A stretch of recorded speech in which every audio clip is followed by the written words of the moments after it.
Thinks Out Loud, your source for all the digital expertise your business needs. Well, hello again, everyone, and welcome back to Things Out Loud, your source for all the digital expertise your business needs. My name is Tim Peter. This is episode 437 of The Big Show, and I think we have a really cool show for you today. We know that Gatekeeper's gonna gate. You've heard me say this many, many times on this show.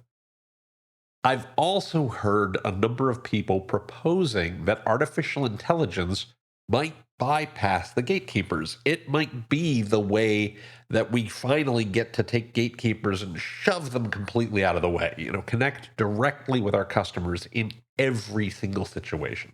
For instance, the hospitality industry is continually looking for something that will bypass gatekeepers like Expedia or Booking.com or Google.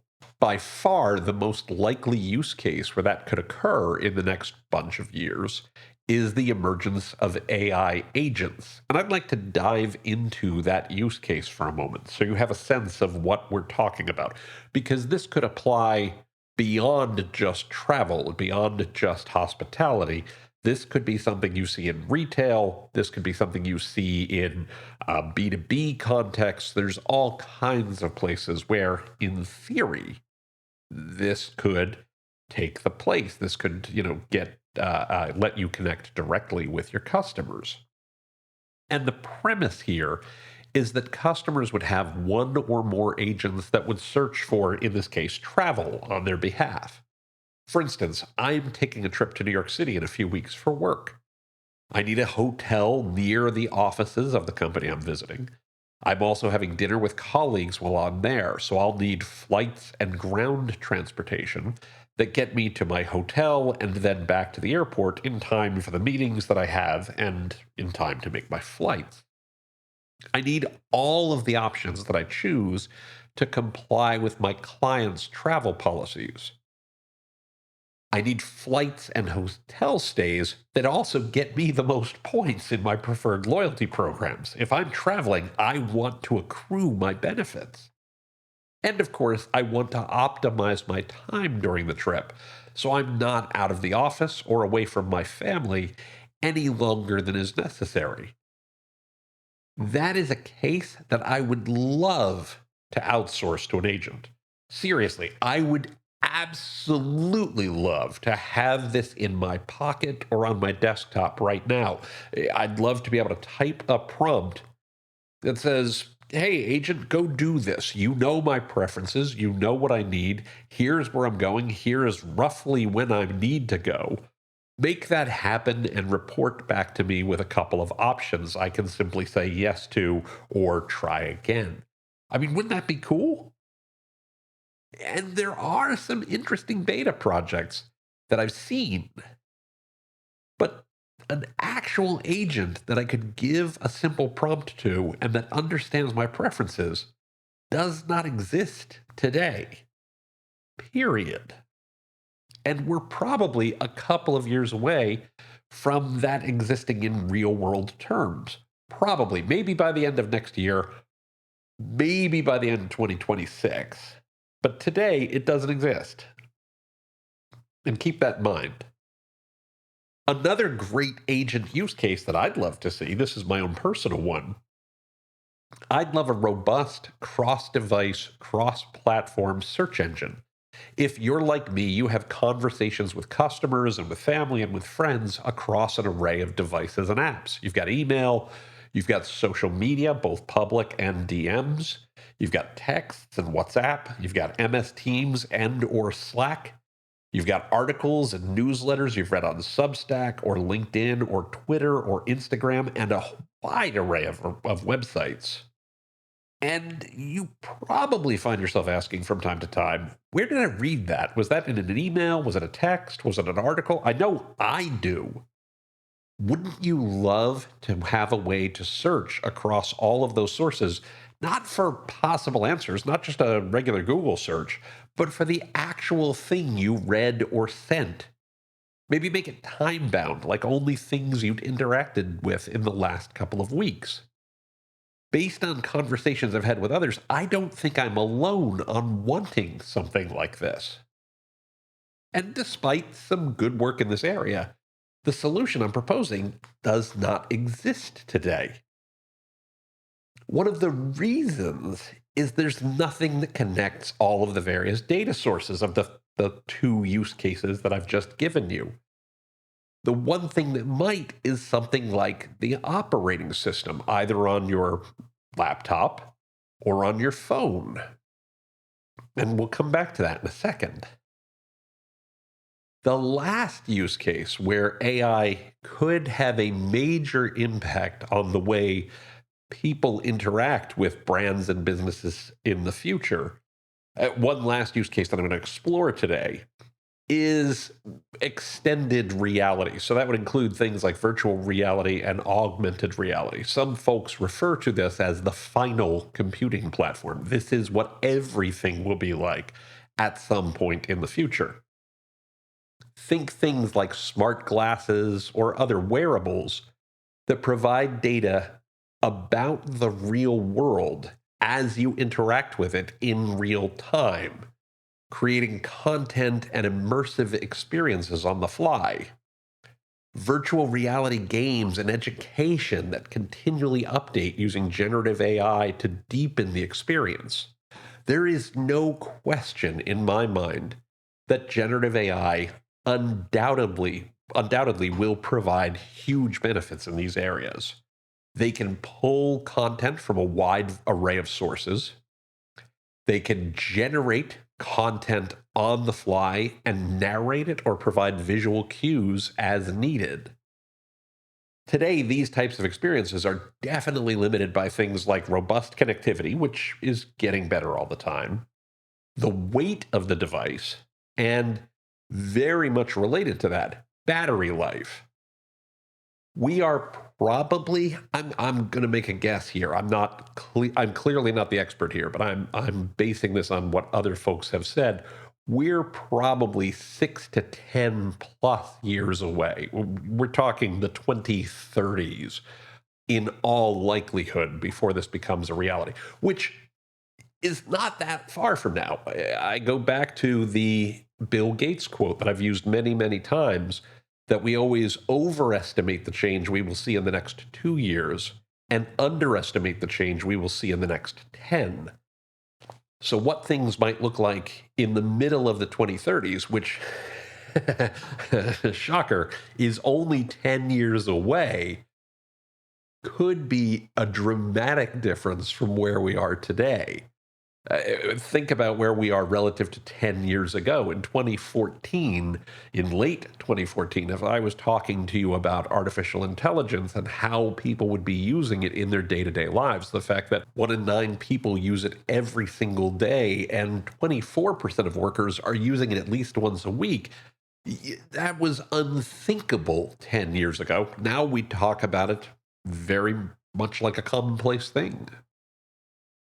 So we're going to have technology challenges to overcome. We as a society are going to have technology challenges to overcome. Battery life and weight, plus the ability to stream heavy visual content quickly, are likely the big barriers that have to fall. We also know it's true that 6G mobile connections will start rolling out commercially in 2030, which could fix at least the streaming question. If battery life and battery weight and device weight fall pretty quickly, as they are doing, what we're doing in 2034 is, plausible. And much like I talked about with agents, I've seen early stage companies working towards all of these. I want to be clear, I absolutely welcome their potential success. I'm confident that somebody will eventually succeed at all of these. I also think it's true that these simply don't exist in any real form in the real world today. It doesn't mean they won't. But the thing where I think we need to be really conscious is that none of these tools seem likely to come from some unknown startup. Some of the pieces, sure. but probably not the overall experience. And there's a major reason why this is likely to be so, in my view.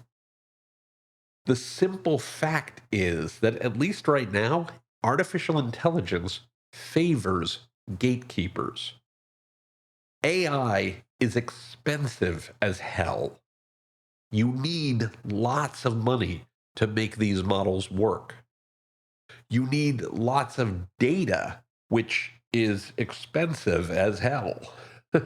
You have to have significant computing power, which, say it with me, is expensive as hell. You require brilliant researchers who are expensive as hell.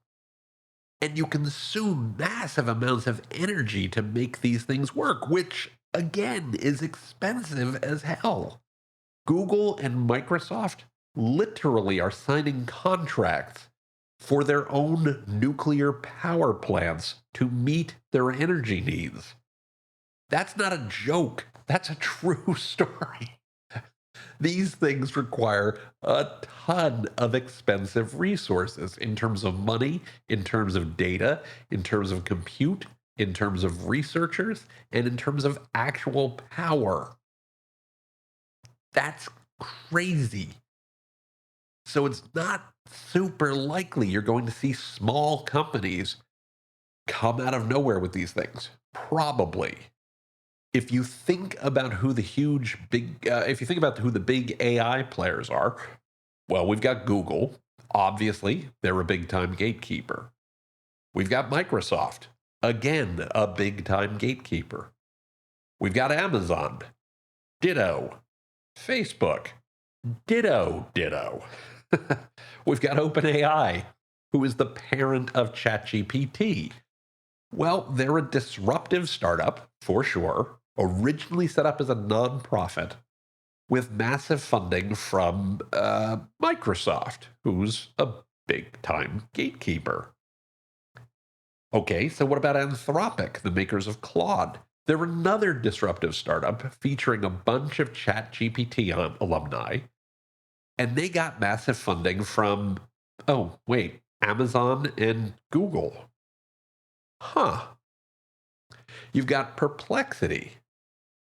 Perplexity is another disruptive service, and it features founders from Meta and OpenAI, and they've had significant investments from, among others, Amazon founder Jeff Bezos, the late YouTube CEO Susan Wojcicki, and Google's chief scientist Jeff Dean.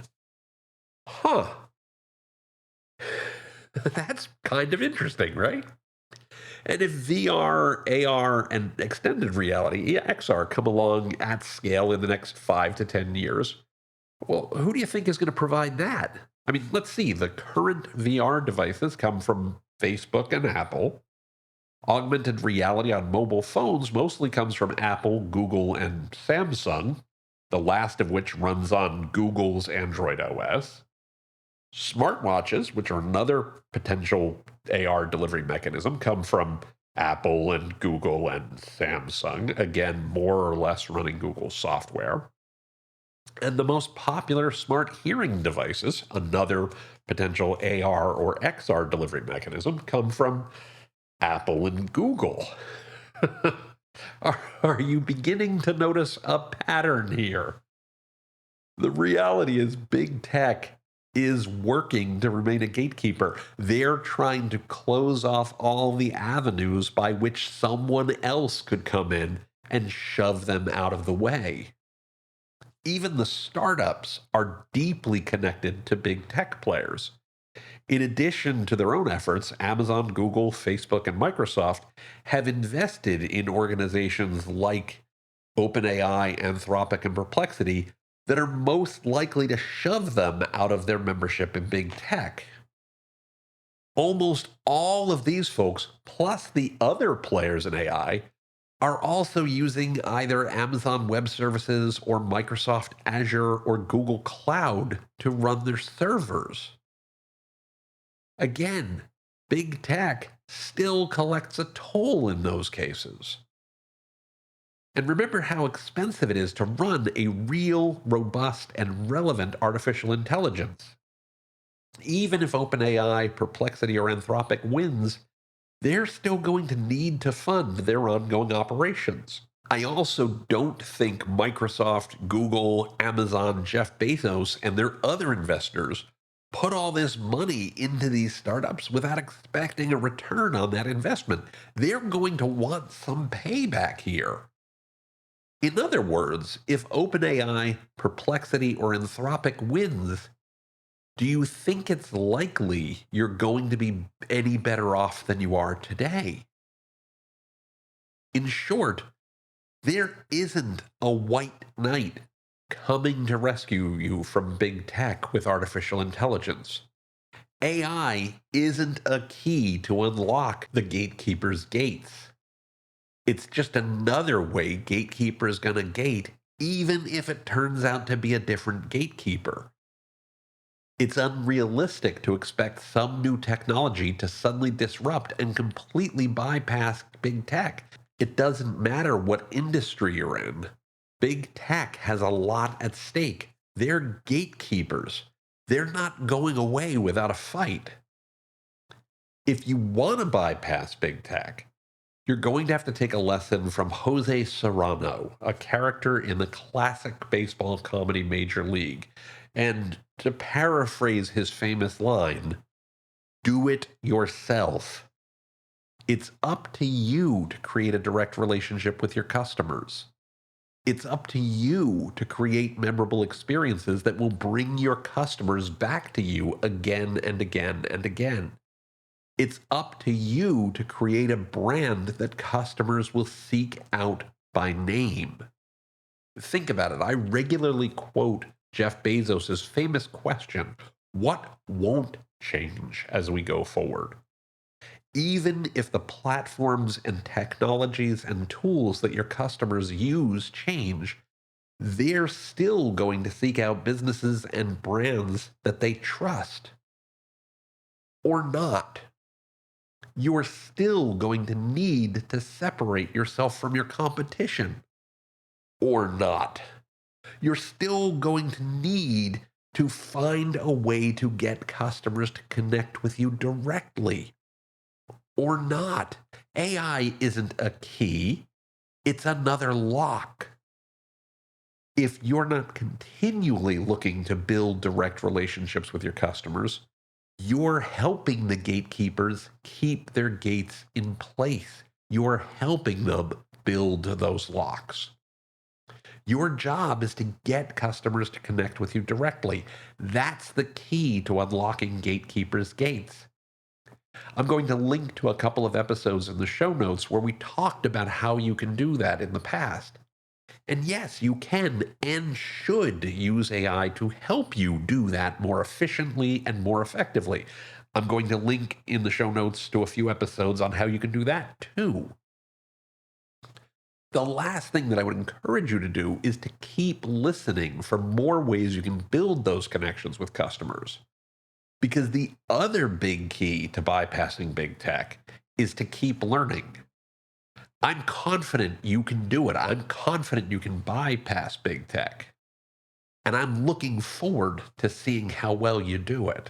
The thing you have to remind yourself is AI is just one more place that gatekeeper's going to gate. If you want to unlock those gates, you're going to have to do it by connecting with customers directly. Now, looking at the clock on the wall, we are out of time for this week. I want to remind you that you can find the show notes for this episode, as well as an archive of all past episodes, by going to timpeter.com/podcast. Again, that's timpeter.com/podcast. Just look for episode 437. Don't forget that you can click on the subscribe link in any of the episodes that you find there to have Things Out Loud delivered to your favorite podcatcher every single week. You can also find Things Out Loud on Apple Podcasts, Spotify, YouTube Music, anywhere fine podcasts are found. I would also very much appreciate it if you could provide a positive rating or review for the show whenever you use one of those services. If you like what you hear on Things Out Loud, if you enjoy what we talk about, if you like being part of the community that we're building here, please give us a positive rating and review. Reviews help other listeners find the podcast. Reviews help other listeners understand what Things Out Loud is all about. They help to build our community, and they mean the world to me. So thank you so much for doing that. I very, very much appreciate it. You can also find Things Out Loud on LinkedIn by going to linkedin.com/Tim Peter and Associates. You can find me on Twitter or X or whatever you want to call it this week by using the Twitter handle @TCPeter. And of course, you can email me by sending an email to podcast@timpeter.com. Again, that's podcast@timpeter.com. Finally, and I know I say this a lot, I say it every week, but I want you to know just how thrilled I am that you keep listening to what we do here. It means so much to me. You're the reason we do the show. You're the reason that Things Out Loud happens every single week. So please keep your messages coming on LinkedIn. Keep hitting me up on Twitter, sending things via email.